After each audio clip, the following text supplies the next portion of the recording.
Physics में class 9 के लिए मोशन इन वन डायमेंशन। सो आज का जो हमारा टॉपिक है फिजिक्स में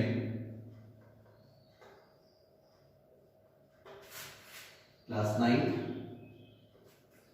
motion in one dimension, this is called motion in 1D।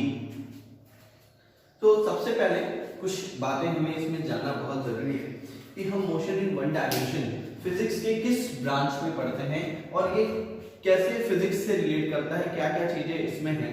तो सबसे पहले हम लोग जान लें कि मैकेनिक्स यानी कि फिजिक्स में जब हम लोग मैकेनिक्स की बात करते हैं तो मैकेनिक्स में यहाँ पे हम लोग मोशन इन वन डायमेंशन पढ़ते हैं। सो हमारे पास एक फ्लो चार्ट है जो कि आप यहाँ देख रहे हैं। उस फ्लो चार्ट में देखिए कि सबसे पहले हम लोगों ने देखा है यहाँ पे कि जो मैकेनिक्स है, जो बेसिकली जो मैकेनिक्स है, मैकेनिक्स के छोटे छोटे बहुत सारे ब्रांचेस हैं, ठीक है, मैकेनिक्स के बहुत सारे ब्रांचेस हैं। इसमें से हम लोग जो पढ़ने जा रहे हैं मोशन इन वन डायमेंशन, वो किस में एग्जिस्ट करता है, किस ब्रांच में एग्जिस्ट करता है, उसके बारे में हम लोग यहाँ पे देखेंगे। सो तो मैकेनिक्स में यहाँ पे देखिए 1 2 3 4 5 6 इस तरह से ब्रांचेस है मैकेनिक्स में, जिसमें हम लोग जो मोशन इन वन डायमेंशन पढ़ते हैं यानी कि जो फिजिक्स में मैकेनिक्स में ये पार्ट आता है, that is in the branch of rigid body mechanics. ठीक है, सो हम लोग बात करते हैं इस rigid body mechanics, rigid body mechanics में हम लोग मोशन इन वन डायमेंशन पढ़ते हैं। ठीक है, तो मोशन इन वन डायमेंशन कैसे आएगा, कहाँ आएगा, अभी हम उसको देखते हैं। तो सबसे पहले हम लोग रिजिड बॉडी मैकेनिक्स को देखते हैं। तो ये आया हमारा रिजिड बॉडी मैकेनिक्स। तो रिजिड बॉडी मैकेनिक्स को बेसिकली दो कैटेगरीज में रखा गया है, एक स्टैटिक और दूसरी कैटेगरी हो गई डायनामिक्स। यानी रिजिड बॉडी मैकेनिक्स को दो पार्ट में स्लाइस किया गया, एक हो गया स्टैटिक और दूसरा पार्ट हो गया डायनामिक्स। ठीक है, सो स्टैटिक और डायनामिक्स, जैसे सबसे पहले जब लोगों के दिमाग में बात आती है कि स्टैटिक, व्हाट इज स्टैटिक, तो सबसे पहले लोगों के दिमाग में आ जाती है ये बात कि static means rest. Static means rest नहीं, स्टैटिक मींस रेस्ट हम यहां पर नहीं कहेंगे, ऐसा नहीं कहेंगे कि स्टैटिक मींस रेस्ट। ठीक है, मेरी बात समझिएगा कि स्टैटिक मींस क्या है। Basically static is also two part. ठीक है, पहला जिसमें बॉडी रेस्ट में होगा, यानी कि बॉडी पर नेट फोर्स यहां पर जीरो है और बॉडी का पोजीशन चेंज नहीं हो रहा है विद रिस्पेक्ट टू सराउंडिंग। तो अगर बॉडी रेस्ट में है, पोजीशन चेंज नहीं हो रहा है विद रिस्पेक्ट टू सराउंडिंग, तो वो आएगा आपका जो ब्रांच होगा स्टैटिक के रेस्ट में। ठीक है, सो दूसरा कंडीशन क्या है, that is the condition of body with moving constant velocity या कांस्टेंट स्पीड, यानी बॉडी क्या है, मूव कर रहा है। This is also part of static. लेकिन यहां पे जैसे कुछ लोगों के दिमाग में कि बॉडी मूव कर रहा है तो ये स्टैटिक कैसे हो सकता है, नहीं, बॉडी मूव कर रहा है तो भी वो स्टैटिक हो सकता है। स्टैटिक का मतलब ये होता है कि किसी भी बॉडी पर नेट फोर्स क्या है, जीरो। तो अगर किसी भी बॉडी पर नेट फोर्स जीरो है तो this is in the branch of static. ठीक है, ये स्टैटिक में आएगा अगर बॉडी पर नेट फोर्स जीरो। तो यहां पर जो हम लोग स्टैटिक देख रहे हैं, ये स्टैटिक के दो पार्ट हो गए, एक हो गया body moving with a constant speed और दूसरा हो गया body moving with a body at rest. ठीक है, अब हम आते हैं डायनामिक्स में। So dynamics is also divided into two category. ठीक है, मींस अगर हम स्टैटिक की बात करें तो इसकी स्पीड जो होगी या तो कांस्टेंट होगी या तो बॉडी की स्पीड जीरो होगी। यहां पर क्या होता है, यहां पर बॉडी की जो स्पीड होती है वो वेरिएबल होती है, तो वो आता है डायनामिक्स में। और डायनामिक्स को दो पार्ट में डिवाइड कर दिया गया, first is kinematics and second is kinetics. First is kinematics and second is kinetics. So kinematics and kinetics is also in the branch of static moving body with a constant speed. So moving body with a constant speed is also divided into two category, kinetics and kinematics. ठीक है, तो dynamics में kinetics और kinematics क्या role play करता है ये भी हम लोग समझ लेते हैं कि डायनामिक्स में काइनेटिक्स और काइनेमैटिक्स क्या रोल प्ले करता है। देखिए सबसे पहले समझिए काइनेटिक्स क्या होती है, यानी कि अगर हम बॉडी के मोशन की स्टडी कर रहे हैं, मोशन की स्टडी करने का मतलब ये है कि बॉडी जो है वो मूव कर रहा है, बॉडी के मोशन की स्टडी कर रहे हैं। So when we study the motion of an object without its cause, मतलब यहां पर हम उसके मोशन की स्टडी कर रहे हैं लेकिन हमें इससे कोई मतलब नहीं है कि उसके मोशन किस तरह से हो रहा है, किस रीजन से हो रहा है, किस फोर्स के अंडर में हो रहा है, क्या हो रहा है, कैसे हो रहा है, बस हम यहाँ पर उसके मोशन की स्टडी करते हैं, उसकी स्पीड क्या है, उसकी एक्सेलरेशन क्या है, उसकी डिस्प्लेसमेंट क्या है, उसका डिस्टेंस क्या है, ये सारी चीजें हम स्टडी करेंगे, इसमें इन सब चीजों को डिस्कस करेंगे। So that is the branch of kinematics. And second thing is the kinetics. Kinetics means the motion of an object with its cause. यहां पर हम ऑब्जेक्ट का मोशन स्टडी करते हैं और उसके साथ ही साथ हम उसके कॉज की भी स्टडी करते हैं। सो यहां पर ये जो पार्ट आता है that is the part of dynamics kinetics. So kinetics में हम लोग डिस्कस करेंगे, उसमें कॉज की भी देखेंगे कि किस फोर्स की वजह से इसका मोशन हो रहा है, उस फोर्स के क्या क्या इफेक्ट हैं, टॉर्क की स्टडी करेंगे, रिजिड बॉडी मैकेनिक्स। तो ये सारी चीजें जो होती है वो रिजिड बॉडी मैकेनिक्स में आता है। सो मोशन इन वन डायमेंशन ये किस पार्ट में आएगा, इसमें किसमें हम लोग स्टडी करते हैं। सो काइनेटिक्स जो हम लोग ब्रांच काइनेटिक्स देख रहे हैं, इसी काइनेटिक्स में हम लोग डिस्कस करेंगे किसके बारे में, motion in one dimension. So kinetics is the part of dynamics mechanics, ठीक है, एंड स्टैटिक मैकेनिक्स आल्सो। तो अगर हम कहें कि मैकेनिक्स को तीन पार्ट में डिवाइड कर दिया गया, एक पार्ट हम लोग कह दें कि रेस्ट, दूसरा पार्ट कह दें हम लोग काइनेमेटिक्स और तीसरा पार्ट हम लोग कह दें काइनेटिक्स, ठीक है। सो ये अलग अलग तीन हम लोग कैटेगरी कर दिए काइनेमेटिक्स। काइनेटिक्स में अगर हम देखें तो रेस्ट एक पार्ट हो गया, दूसरा पार्ट हो गया काइनेटिक्स। तो काइनेटिक्स जो आ रहा है वो दोनों में आ रहा है ना, स्टैटिक में भी आ रहा है और डायनामिक्स में भी आ रहा है। तो काइनेटिक्स ले लिया और उसके बाद हमने काइनेमेटिक्स भी ले लिया। Kinematics is also in static and dynamics both. So this is in rigid body mechanics. अगर हम रिजिड बॉडी मैकेनिक्स को कैटेगराइज करें तो इसमें तीन मेन पॉइंट हमको मिले, एक हो गया रेस्ट, दूसरा हो गया काइनेटिक्स और तीसरा हो गया काइनेमेटिक्स। सो जो मोशन इन वन डायमेंशन है वो इनमें से किस पार्ट में आता है उसको हम लोग डिस्कस करते हैं, ठीक है। यहां तक आपको समझ में आया, मेरी बात एकदम क्लियर हो गई। अब हम लोग बात करते हैं काइनेटिक्स, ठीक है, सॉरी काइनेमेटिक्स की बात हम लोग आगे करेंगे। सो इन 1D, motion in 1D, that is motion in a one dimension. So ये चैप्टर हमारे सिलेबस में क्यों है, इसका इंपॉर्टेंस क्या है, ये चीजें हम लोग अभी धीरे धीरे इस चैप्टर में लेक्चर में देखते जाएंगे। तो सबसे पहले हम लोग इसमें ये चीज समझते हैं कि motion in a one dimension, तो इसमें सबसे पॉइंट एक इंपॉर्टेंट पॉइंट आता है जिसको हम लोग डिस्कस करते हैं। पहला पॉइंट है रेस्ट एंड मोशन, ठीक है।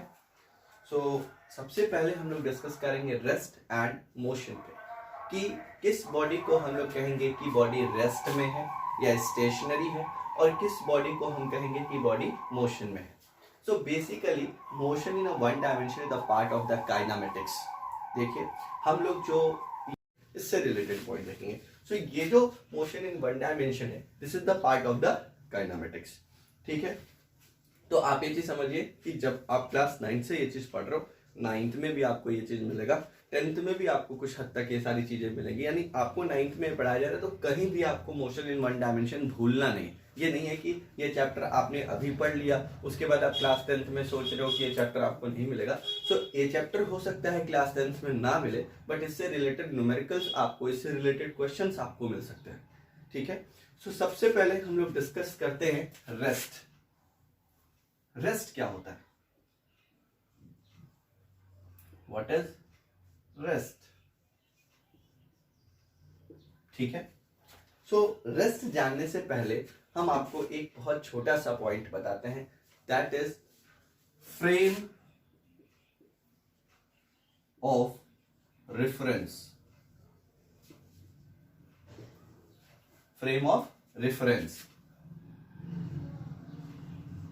फ्रेम ऑफ रेफरेंस क्या होता है क्योंकि फ्रेम ऑफ रेफरेंस हमारा जानना इसलिए जरूरी है कि हम कैसे आइडेंटिफाई करते हैं कि कोई ऑब्जेक्ट रेस्ट में है या नहीं, या मोशन में है या नहीं। ये आइडेंटिफाई करना हमारे लिए इतना आसान नहीं होगा अगर हम फ्रेम ऑफ रेफरेंस ना समझें। फ्रेम ऑफ रेफरेंस इसलिए मैं आपको अभी 9th में ही बता रहा हूँ क्योंकि आपको 11th क्लास में भी ये चीज पढ़ना है। अगर आप पहले से ये जानते रहोगे तो आपको आगे फ्यूचर में प्रॉब्लम नहीं होगी। हम तो चाहे आपको नॉर्मली जैसे किताबों में लिखा हुआ है जैसे सब लोग समझाते हैं मैं वैसे भी समझा सकता हूँ, बट थोड़ी सी चीजें आपको केयरफुली समझनी होगी कि अगर आप छोटा सा चीज जैसे आप बचपन में पेन आपको पकड़ने आता है तो आप धीरे धीरे लिखना सीख जाते हो, लेकिन अगर हम डायरेक्ट आपको क्लास 10th में पेन दें कि आप चलो इसे लिखो तो आपकी राइटिंग उतनी अच्छी नहीं होगी। तो अगर आप चीजों को धीरे धीरे स्टडी करोगे तो आपका नॉलेज बहुत ही अच्छा होगा। सो हम बात करते हैं what is frame of reference या व्हाट इज रेफरेंस फ्रेम। ठीक है, रेफरेंस फ्रेम क्या होता है? हर एक ऑब्जेक्ट, जैसे मान लीजिए कोई एक ऑब्जेक्ट है, ठीक है, हर एक ऑब्जेक्ट का अपना एक पर्सनल फ्रेम होता है, पर्सनल 3 डायमेंशनल एक कोऑर्डिनेट सिस्टम होता है। यानी कि जैसे मान लीजिए कि हम यहां पे खड़े हैं,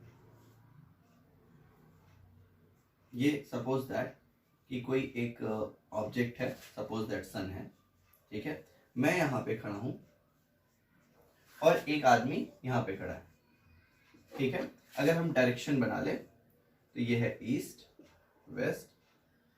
वेस्ट नॉर्थ एंड साउथ, ठीक है। सो ये आदमी, ठीक है, सन छोड़ देते हैं, हम इसको बल्ब मान लेते हैं, ठीक है, एक बल्ब है, लाइट है, कि ये ऑब्जेक्ट यानी ऑब्जेक्ट ए और ऑब्जेक्ट बी।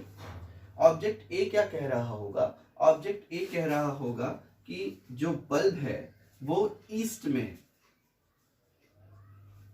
ठीक है, यानी कि उससे वो बल्ब किस तरफ है? ईस्ट में। बट ऑब्जेक्ट बी क्या कह रहा होगा कि ये वेस्ट में है, ठीक है। ऑब्जेक्ट ए कह रहा होगा कि ये बल्ब किधर है? ईस्ट में। ऑब्जेक्ट बी क्या कह रहा होगा? ये बल्ब किधर है? वेस्ट में। अच्छा, अगर हम इस चीज को समझें कि क्या ए गलत कह रहा है? नहीं। क्या बी गलत कह रहा है? नहीं। तो आखिर दोनों में से एक्चुअल में सही कौन है? तो देखा जाए तो दोनों अपनी जगह पर सही हैं।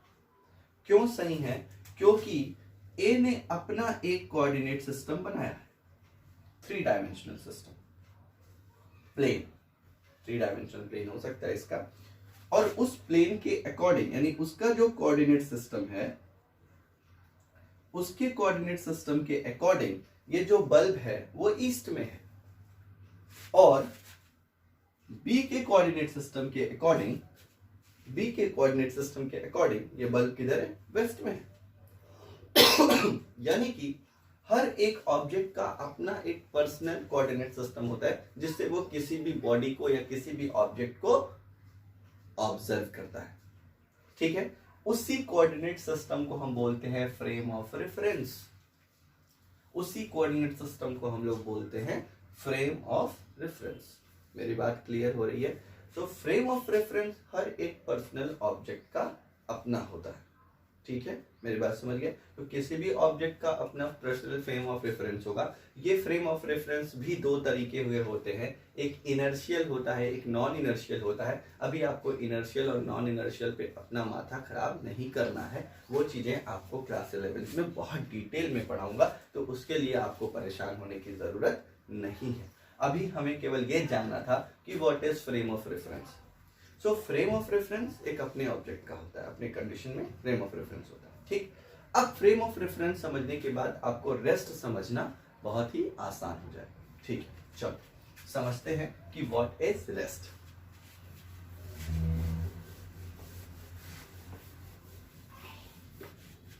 अब देखो, बुक में, किताबों में या आपको लोग एक्सप्लेन करते हैं कि किसी भी बॉडी को हम रेस्ट में कैसे ऑब्जर्व करते हैं, कैसे हम कहेंगे कि कोई ऑब्जेक्ट रेस्ट में है। तो हम ये कहते हैं कि when the position of an object, समझिएगा, when the position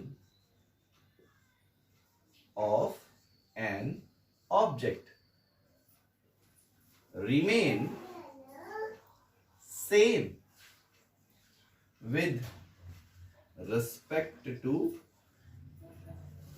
surrounding,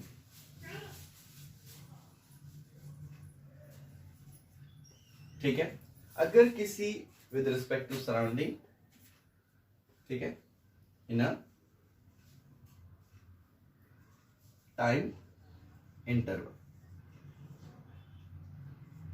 time interval हम क्यों कह रहे हैं आप चीज ये समझ रहोगे, क्योंकि एक पर्टिकुलर टाइम इंटरवल में ही हम इसको देख रहे होंगे कि उसका पोजीशन कैसा है।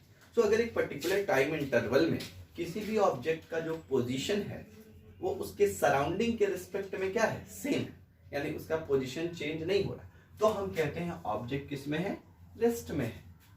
ये चीजें आपको किताबों में मिलेगी, ठीक है। लेकिन अगर हम इसको दूसरी तरीके से डिफाइन करें, जैसे हमने आपको फ्रेम ऑफ रेफरेंस क्यों बताया, अब देखिए मान लीजिए कि ये एक ऑब्जर्वर है, ठीक है, इस ऑब्जर्वर का क्या होगा, अपना एक फ्रेम होगा x, y, z, और ये ऑब्जर्वर किसी एक ऑब्जेक्ट को देख रहा है कंटिन्यूअसली, ये ऑब्जर्वर इस ऑब्जेक्ट को कंटिन्यूअसली देख रहा है। तो जब ये ऑब्जर्वर इस ऑब्जेक्ट को कंटिन्यूअसली देख रहा है, उस के ड्यूरेशन में इन दोनों के बीच का अगर डिस्टेंस हमेशा सेम है, यानी कि इस फ्रेम के रिस्पेक्ट में, इस ऑब्जर्वर के फ्रेम के रिस्पेक्ट में इसका पोजीशन जो है वो कांस्टेंट है, ठीक है। So the object set to be rest, object किस में होगा, रेस्ट में, किसके रिस्पेक्ट में, इसके रिस्पेक्ट में होगा, यानी कि इसके फ्रेम के रिस्पेक्ट में object should be rest with respect to observer. लेकिन अगर यहां पर कोई एक आदमी स्कूटर से जा रहा हो,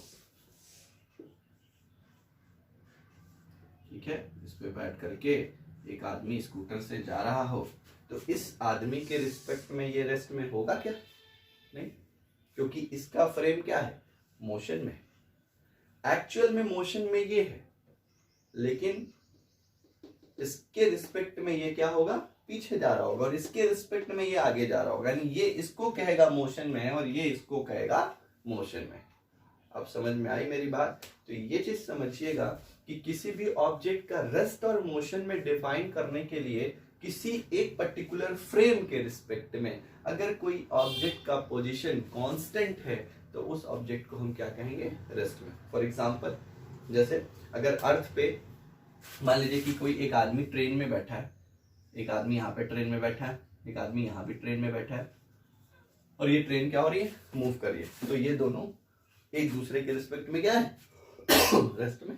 ये दोनों एक दूसरे के रिस्पेक्ट में क्या है, रेस्ट में, क्योंकि ये फ्रेम, इसका फ्रेम जिस स्पीड से चल रहा है, इसका भी फ्रेम उसी स्पीड से चल रहा है, यानी ये एक दूसरे के रिस्पेक्ट में रेस्ट में है, लेकिन एक्चुअल में ये रेस्ट में नहीं है। यानी कि अगर हम बात करें, हम यहाँ पे खड़े हैं चुपचाप, तो हम क्या है, हम अपने आसपास की चीजों के रिस्पेक्ट में क्या है, रेस्ट में है। लेकिन अगर हम सन के रिस्पेक्ट में बात करें तो हमें ये बात पता है कि अर्थ कंटिन्यूअसली क्या हो रही है, रोटेट कर रही है, तो सन के रिस्पेक्ट में हम क्या है, मोशन में है।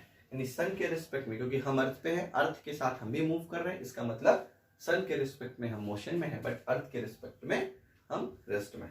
सो दो condition, what is rest, when the position of an object is constant with respect to a frame of reference, then the objects should be in a rest with respect to a particular frame of reference. उस particular frame of reference के respect में ये क्या होगा, rest में होगा, ठीक है। And when the position of an object is not constant with respect to a frame of reference, then body is in motion with respect to a particular frame of reference. So rest or motion is when the position of an object is constant, then body is in rest with respect to a frame of reference. When the position of an object is not constant, then the body is in motion with respect to a particular frame of reference. ठीक है, तो ये बात हमें समझ में आ गई कि फ्रेम ऑफ रेफरेंस क्या होता है और रेस्ट और मोशन क्या होता है, ठीक है। तो जो चीजें आपको समझ में आई वो पॉइंट्स आप नोट करेंगे। तो रेस्ट और मोशन आपको समझ में आया। नेक्स्ट पॉइंट हम लोग डिस्कस करेंगे, that is how many types of motion.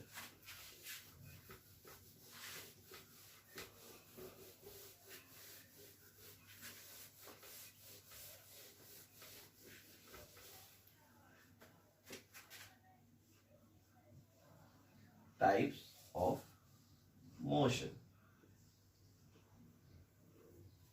ठीक है। आइडेंटिफाई करते हैं कितने टाइप्स के मोशन होते हैं। Basically the motion are divided into three major parts, three main parts.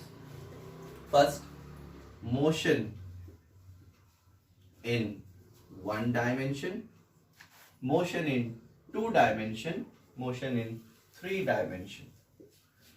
One dimension means जैसे अगर एक कोई ऑब्जेक्ट, ठीक है, किसी एक पर्टिकुलर डायरेक्शन में मूव कर रहा है एक पर्टिकुलर टाइम इंटरवल पे, सो उसको हम लोग क्या कहेंगे, मोशन इन वन डायमेंशन। सो मान लीजिए कि हम यहाँ पर थ्री एक्सेस लेते हैं, x axes, y axes and z axes. तो अगर ऑब्जेक्ट केवल एक्स एक्सेस के अलोंग मूव कर रहा है, या फिर ऑब्जेक्ट केवल वाई एक्सेस के अलोंग मूव कर रहा है, या ऑब्जेक्ट जेड एक्सेस के अलोंग मूव कर रहा है, यानी कि या तो एक्स या वाई या जेड, यानी किसी एक पर्टिकुलर एक्सेस के अलोंग मूव कर रहा है, तो उसको हम कहेंगे motion in one dimension. It is also known as motion in a straight line, क्योंकि ये जो पाथ होगा इसका वो किसको फॉलो कर रहा होगा, स्ट्रेट लाइन। दूसरा होता है मोशन इन अ प्लेन, यानी कि अगर कोई ऑब्जेक्ट किसी एक प्लेन में मूव कर रहा हो, यानी ऐसे, इस तरह से, इस तरह से, यानी ऑब्जेक्ट का जो मोशन है वो इस तरह से एट रैंडम हो रहा होगा, या तो वो एक्स वाई प्लेन में चल रहा हो। जैसे मान लीजिए चींटी को हम इस बोर्ड पर छोड़ दे तो चींटी ऐसे ऐसे एट रैंडम मूव करेगी, तो वो जो मोशन होगा वो कैसा होगा, टू डायमेंशनल मोशन। यानी ऑब्जेक्ट अगर किसी एक प्लेन में मूव कर रहा हो, so it is also known as motion in a plane, plane motion. So when an object move in a plane, then the motion of the object is called motion in two dimension. ठीक है। Three dimension क्या होता है, आप एक चीज समझ लोगे, थ्री डायमेंशन तो हम यहाँ पर बना नहीं सकते क्योंकि हमारे पास 2D प्लेन है। तो ये x, ये y और z एक्सेस ये हो गया, ठीक है। सो अगर ऑब्जेक्ट ऐसे मूव कर रहा हो, जैसे मान लीजिए तितली उड़ रही है, मक्खी उड़ रहा है, ऐसे फिर इधर ऐसे चला, फिर इधर ऐसे चल, मतलब उसका जो मोशन है वो क्या है, थ्री डायमेंशनल स्पेस में है। यानी वो एक्स एक्सेस को भी कवर कर रहा है, वाई एक्सेस के अलोंग भी मूव कर रहा है, जेड एक्सेस के अलोंग भी मूव कर रहा है, तो वो थ्री डायमेंशनल मोशन में हम लोग स्टडी करेंगे। So basically the types of motion in kinematics are divided. First is motion in a one dimension, ठीक है, second is motion in a two dimension, and third is motion in a three dimension, ठीक है। मेरी बात clear हो गई, ठीक। So one dimensional motion, two dimensional motion and three dimensional motion, आपको ये समझ में आया। So this is the types of motion.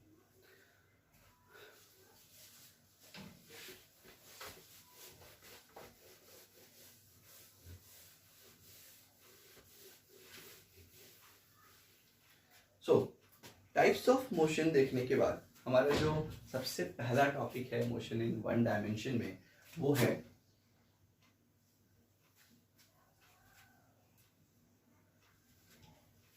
Distance and displacement.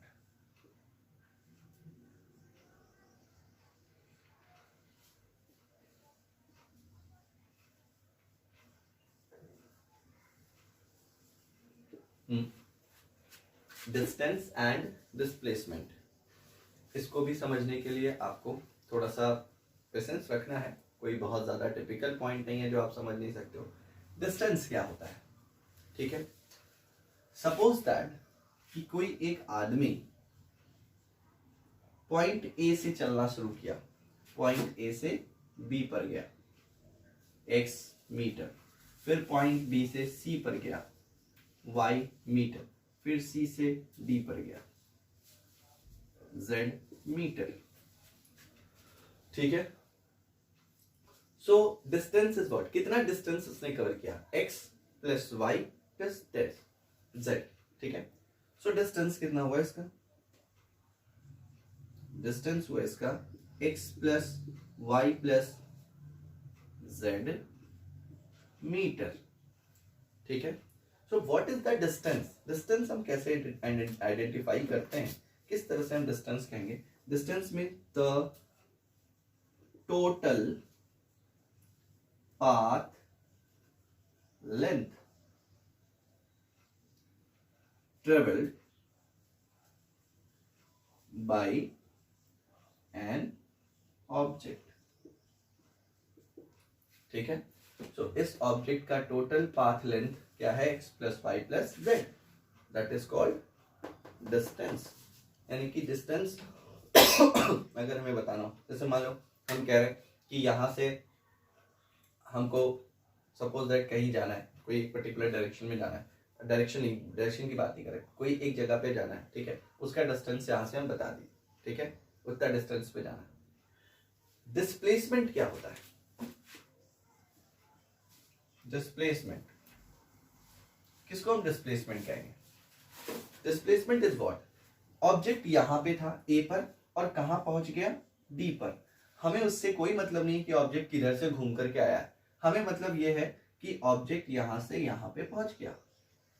So displacement of the object, displacement क्या है उसका? डिस्प्लेसमेंट है ए टू डी। डिस्प्लेसमेंट कितना है? A D, A to D ऐसे कह सकते हैं, this is A to D, this is the displacement. तो अगर हम यहां पे कहें कि डिस्प्लेसमेंट क्या है, तो डिस्प्लेसमेंट इसका ये है। कैसे डिस्प्लेसमेंट को डिफाइन करते हैं? द शॉर्टेस्ट डिस्टेंस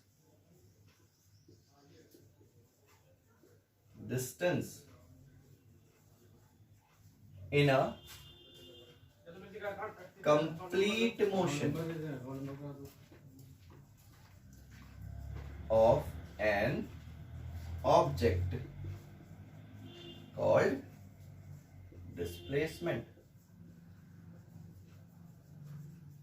ठीक है, तो डिस्प्लेसमेंट क्या हो गया कि ये इसका सबसे शॉर्टेस्ट डिस्टेंस जो यहां से यहां तक पहुंचा, हम इस पे जाएंगे तो ये लॉन्गेस्ट डिस्टेंस हो जाएगा। सो डिस्टेंस और डिस्प्लेसमेंट में एक चीज क्लियर हो गया, डिस्टेंस हम टोटल पाथ को कवर करेंगे जितना भी वो चला होगा, ठीक है, और डिस्प्लेसमेंट क्या होगा? उसका जो शॉर्टेस्ट डिस्टेंस होगा उसी को हम लोग कहेंगे डिस्प्लेसमेंट।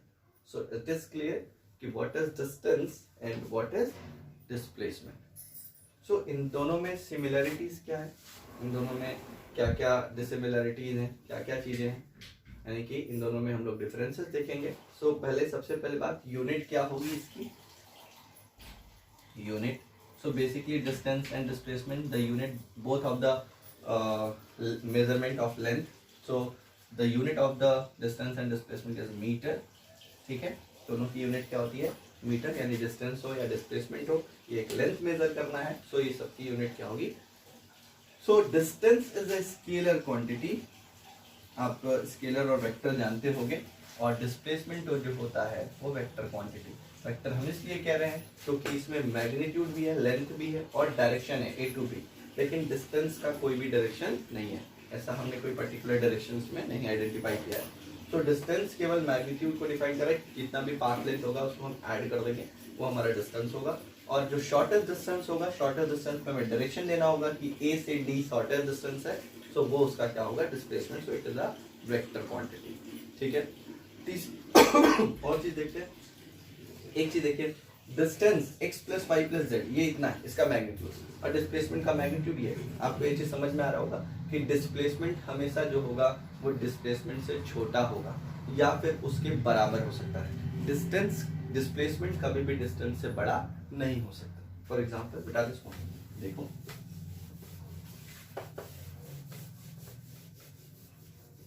जैसे एक आदमी ऐसे गया 2 मीटर, ठीक है, फिर यहीं पर वो स्टॉप हो गया, सो इसका डिस्टेंस कितना हो गया? 2 मीटर, और इसका डिस्प्लेसमेंट भी कितना हो गया? 2 मीटर। लेकिन अगर ये आदमी ऐसे आया, यहां से आ गया 2 मीटर, फिर वापस यहां से यहां आ गया 1 मीटर, सो इसका डिस्टेंस कितना हुआ? 2 मीटर प्लस 1 मीटर 3 मीटर, लेकिन इसका डिस्प्लेसमेंट कितना हुआ? केवल 1 मीटर।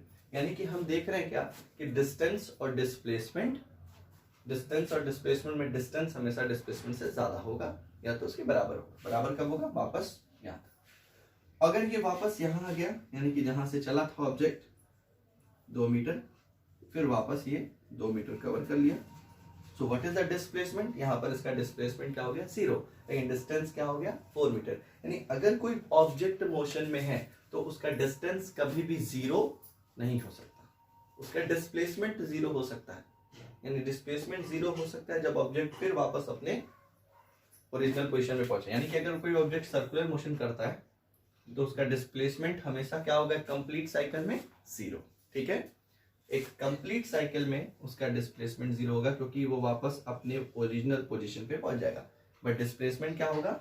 2 पाई आर सरकमफेरेंस, क्योंकि यही इसका पाथ है ना, तो सरकमफेरेंस उसका डिस्प्लेसमेंट होगा। ठीक है, दूसरी चीज, अगर ऑब्जेक्ट की बात करें तो डिस्टेंस ये हो गया 2 मीटर, ये हो गया मान लो 4 मीटर पीछे आ गया, तो 2 + 4 कितना हो गया? 6 मीटर।